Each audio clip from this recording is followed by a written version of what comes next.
ಚಿಕ್ಕೋಡಿ ಲೋಕಸಭಾ ಸದಸ್ಯೆ ಪ್ರಿಯಾಂಕಾ ಜಾರಕಿಹೊಳಿ ಅವರು ನಮ್ಮ ಶಿಕ್ಷಣದ ದಿನಗಳಲ್ಲಿ ಇಂದಿನಂತೆ ಮೂಲಭೂತ ಸೌಲಭ್ಯಗಳು ಇರಲಿಲ್ಲ, ಆದರೆ ಇಂದಿನ ಮಕ್ಕಳು ಭಾಗ್ಯಶಾಲಿಗಳು ಅಂತ ಹೇಳಿದ್ದಾರೆ. ಸ್ಥಳೀಯ ಗ್ರಾಮದ ಸರ್ಕಾರಿ ಹಿರಿಯ ಪ್ರಾಥಮಿಕ ಶಾಲೆಯ ಸಭಾಭವನದಲ್ಲಿ ನಡೆದ ಕಾರ್ಯಕ್ರಮದಲ್ಲಿ 1ರಿಂದ 5ನೇ ತರಗತಿಯ ವಿದ್ಯಾರ್ಥಿಗಳಿಗೆ ಉಚಿತ ಸಮವಸ್ತ್ರ ಹಾಗೂ ಬ್ಯಾಗ್ ವಿತರಿಸಿ ಅವರು ಮಾತನಾಡಿದರು. ತಮ್ಮ ಶಾಲಾ ದಿನಗಳನ್ನು ನೆನಪಿಸಿಕೊಂಡು ಪ್ರಿಯಾಂಕಾ ಜಾರಕಿಹೊಳಿ ಆಗ ಬಸ್ ಸೌಲಭ್ಯ, ಉತ್ತಮ ರಸ್ತೆಗಳು, ಮೊಬೈಲ್, ತಂತ್ರಜ್ಞಾನ ಹಾಗೂ ಸ್ಮಾರ್ಟ್ ಬೋರ್ಡ್ಗಳಂತಹ ಸೌಲಭ್ಯಗಳು ಇರಲಿಲ್ಲ.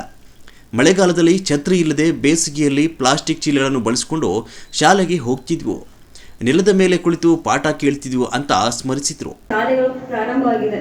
ಇವತ್ತಿನ ಸಮವಸ್ತ್ರ ಹಾಗೂ ಶಾಲಾ ಬ್ಯಾಗ್ ವಿತರಣಾ ಕಾರ್ಯಕ್ರಮಕ್ಕೆ ತಮ್ಮೆಲ್ಲರಿಗೂ ಕೂಡ ಈ ಕಾರ್ಯಕ್ರಮಕ್ಕೆ ಎಲ್ಲರೂ ಈ ಭಾಗದ ಮುಖಂಡರುಗಳು, ಹಿರಿಯರು ಬಂದಿದ್ದಾರೆ, ಎಲ್ಲ ಅಧಿಕಾರಿಗಳು ಬಂದಿದ್ದಾರೆ, ಡಿಒ ಮೇಡಮ್ ಅವರು ಬಂದಿದ್ದಾರೆ. ಎಲ್ಲ ಮಕ್ಕಳು ಕೂಡ ತಾವೆಲ್ಲರೂ ಬಹಳ ಉತ್ಸಾಹದಿಂದ ತಾವೆಲ್ಲರೂ ಈ ಕಾರ್ಯಕ್ರಮದಲ್ಲಿ ಭಾಗಿಯಾಗಿದ್ದೀರಾ. ಹಾಗೂ ನಮ್ಮ ಮಾಧ್ಯಮದ ಮಿತ್ರರು ಕೂಡ ತಮಗೂ ಕೂಡ ನಮಸ್ಕಾರ ಹೇಳುತ್ತೇನೆ.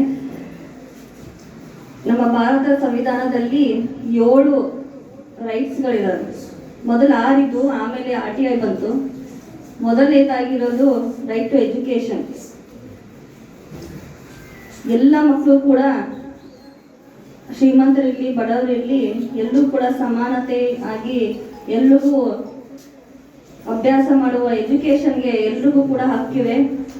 ತಮ್ಮೆಲ್ಲರೂ ಗೊತ್ತಿರೋ ಹಾಗೆ ಬೇರೆ ದೇಶಗಳಲ್ಲಿ ಈಗಾಗಲೇ ಯುದ್ಧಗಳು ನಡೀತಾ ಇದ್ದಾವೆ. ಅವ್ರು ಸ್ಕೂಲ್ ಮೇಲೆ ಬಾಂಬ್ ಆಗ್ತಾ ಇದ್ದಾರೆ. You can see that amount of ಎಷ್ಟು ಒಂದು ಡಿಸ್ಟ್ರಕ್ಷನ್ ಆಗ್ತಾ ಇದೆ, ಒಂದು ಪೀಳಿಗೆ ಎಷ್ಟು ನೋವನ್ನು ಉಂಟಾಗ್ತಾ ಇದೆ. ಅವರ ಒಂದು ದೇಶನ ಬೆಳಲಿಕ್ಕೆ ಒಂದು ಜನರೇಷನ್ ಅನ್ನ ಕೊಲ್ತಾ ಇದ್ದಾರೆ. ಹಾಗಾಗಿ ನಮ್ಮ ಭಾರತದಲ್ಲಿ ತಮ್ಮೆಲ್ಲರಿಗೂ ಇಷ್ಟೆಲ್ಲ ವ್ಯವಸ್ಥೆ ಸಿಗ್ತಾ ಇದೆ. ಹಾಗಾಗಿ ಎಲ್ಲ ಮಕ್ಕಳು ಕೂಡ ತಾವೆಲ್ಲರೂ ಇದನ್ನ ಸದುಪಯೋಗ ಪಡ್ಕೋಬೇಕು.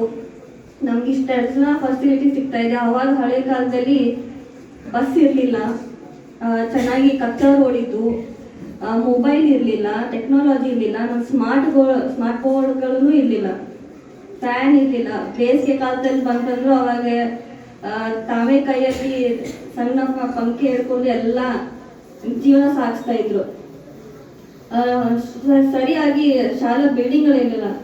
ಹಾಗಾಗಿ ನಮ್ಮೆಲ್ಲರಿಗೂ ಇದು ಸಿಗ್ತಾ ಇರೋದು ನಮ್ಮ ಹಿರಿಯರು, ನಮ್ಮ ಏನು ಲೀಡರ್ಸ್ಗಳಿದ್ದು ಅವರು ಕೊಟ್ಟಂತ ದೇಣಿಗೆ ಇದು. ನಾವೆಲ್ಲರೂ ಕೂಡ ನಾವು ಒಂದು ರೆಪ್ರೆಸೆಂಟೇಟಿವ್ ಆಗಿರ್ಲಿ, ತಾವು ಕೂಡ ಒಂದು ಸಮಾಜದ ಎಲ್ಲ ಹಿರಿಯರಾಗಲಿ, ಟೀಚರ್ಸ್ಗಳಾಗಲಿ, ವಿದ್ಯಾರ್ಥಿಗಳಾಗಲಿ ತಾವೆಲ್ಲರೂ ಕೂಡ ಇದನ್ನ ಅರಿತುಕೊಳ್ಬೇಕು.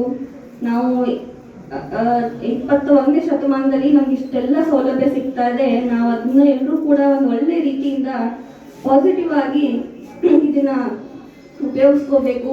ಮುಂದಿನ ನಮ್ಮ ಪೀಳಿಗೆ ಅವರಿಗೆ ಎಂತ ಒಂದು ಜೀವನ ಮಾಡಿಕೊಂಡು ಒಂದು ದೊಡ್ಡ ಹುದ್ದೆಯಲ್ಲಿ ಹೋಗಿ ತಾವೆಲ್ಲರೂ ಒಂದು ದೊಡ್ಡ ಹುದ್ದೆ ಹೋಗಿ ತಮ್ಮ ಜೀವನವನ್ನು ಸಾರ್ಥಕ ಮಾಡ್ಕೋತೀರ ಅನ್ಕೊಳ್ತೀನಿ. ನಮ್ಮ ಹೆಸರು ತಗೋದ್ ಬೇಡ, ನಿಮ್ಮ ಊರು, ನಿಮ್ಮ ಶಾಲೆ, ನಿಮ್ಮ ಪೇರೆಂಟ್ಸ್, ನಿಮ್ಮ ಟೀಚರ್ಸ್ ಹೆಸರು ಬಂದ್ರೆ ಸಾಕು ನಮ್ಗೆ. ನಾವು ಬರೀ ಮೀಡಿಯೇಟರ್ಸ್ ಅಷ್ಟೇ. ನಿಮ್ಮ ಭವಿಷ್ಯ ನಿಮ್ಮ ಕೈಯಲ್ಲಿದೆ.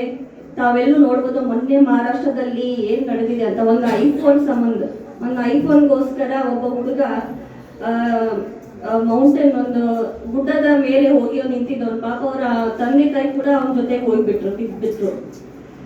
ಎಷ್ಟು ಕೆಟ್ಟ ಅನಿಸ್ತು ನನಗೆ. ಒಂದು ಐಫೋನ್ ಸಂಬಂಧ ಅವ್ರು ಎಷ್ಟು ಬೇಡ್ಕೊಂಡ್ರು, ನಾವು ಕೊಡಿಸ್ತೀವಿ ಅಂತ ಹೋಗ್ಬಿಟ್ರು. 3 ಜನ ಹೋಗ್ಬಿಟ್ರು. ಹಾಗಾಗಿ ನಾವು ಮಕ್ಕಳಲ್ಲಿ ಏನ್ ಕಲಿಸ್ತೀವಿ, ಇದೇ ಒಂದು ವಯಸ್ಸು ಅವ್ರು ಕಲೀಲಿಕ್ಕೆ. ನಾವು ಏನ್ ಕಲಿಸ್ತೀವಿ, ಕೆಟ್ಟದ್ದು ಒಳ್ಳೆಯದು, ಅದು ನಿಮ್ಮ ಕೈಯಲ್ಲಿದೆ. ನೀವು ಏನು ನಿಮ್ಮಗೋಸ್ಕರ, ನಿಮ್ಮ ಲೈಫ್ಗೋಸ್ಕರ, ಮುಂದಿನ ಕರಿಯರ್ಗೋಸ್ಕರ ಏನು ಒಳ್ಳೇದಿದೆ ಅದು ನೀವು ತಗೋಬೇಕು. ಸಾಕಷ್ಟು ಜನ ನಮಗೆ ದಾರಿ ತಪ್ಪಿಸುವಂತವ್ರು ಇರ್ತಾರೆ. ಹಾಗಾಗಿ ನೀವು ತಲೆ ಕೆಡಿಸ್ಕೋಬಾರ್ದು. ನಿಮ್ಗೆ ಏನೇ ಪ್ರಾಬ್ಲಮ್ ಇದ್ರು ಟೀಚರ್ಸ್ ಇರ್ತಾರೆ, ಅವ್ರ ಕಡೆ ಹೋಗಿ.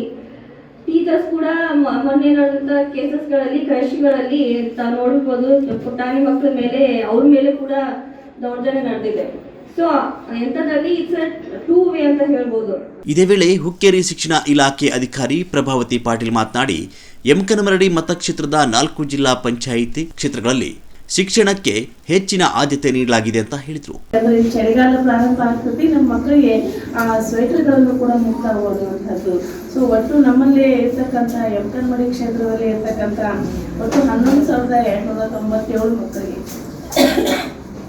11,297 ಮಕ್ಕಳಿಗೆ ಏನಂತಂದರೆ ನಾವು ಇವತ್ತು ಈ ಬ್ಯಾಗ್ ಮತ್ತು ಸ್ವೆಟರ್ ಇರ್ಬೋದು, ಡ್ರೆಸ್ ಹೆಣ್ಣು ಮಕ್ಕಳಿಗೆ ಮತ್ತು ಗಂಡು ಮಕ್ಕಳಿಗೆ ಇಬ್ಬರಿಗೂ ಕೂಡ ಒದಗಿಸಿಕೊಡುವಂತಹ ಒಂದು ಕೆಲಸವನ್ನು ಅವರು ಮಾಡಿದ್ದಾರೆ. ನಿಜವಾಗ್ಲೂ ಕೂಡ ಬಹಳಷ್ಟು ಸಂತೋಷ ಆಗ್ತದೆ.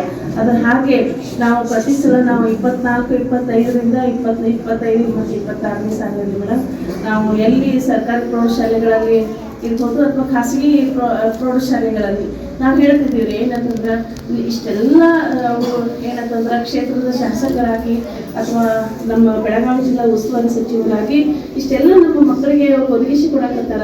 ಇನ್ನು ನಮ್ಮ ಜವಾಬ್ದಾರಿ ಏನು ಅನ್ನುವಂಥದ್ದು, ನಮ್ಮ ಜವಾಬ್ದಾರಿ ಏನು ಅಂತಂದ್ರೆ ನಾವು ಒಳ್ಳೆ ಫಲಿತಾಂಶವನ್ನ ಕೊಡುವಂಥದ್ದು, SSLCಯಲ್ಲಿ ಒಳ್ಳೆ ಫಲಿತಾಂಶವನ್ನ ಕೊಡುವಂಥದ್ದು. ಸೊ ಅದನ್ನ ನಾವು ಪದೇ ಪದೇ ನಮ್ಮ ಶಿಕ್ಷಕರಿಗೆ, ಮುಖ್ಯ ಶಿಕ್ಷಕರಿಗೆ, ಮಕ್ಕಳಿಗೆ ಹೇಳ್ತಾ ನಾವು ಕಳೆದ ಬಾರಿ SSLCಯಲ್ಲಿ ಒಳ್ಳೆ ಫಲಿತಾಂಶವನ್ನ ಕೊಟ್ಟಿರುವಂಥದ್ದು ಮೇಡಮ್. ಈ ಸಲ ಆದ್ರೂ ಕೂಡ ನಾವು 26, 27ನೇ ಸಾಲಿನಲ್ಲಿನೂ ಕೂಡ SSLCಯಲ್ಲಿ ನಾವು ಒಳ್ಳೆ ಫಲಿತಾಂಶವನ್ನ ಕೊಡ್ತೀವಿ.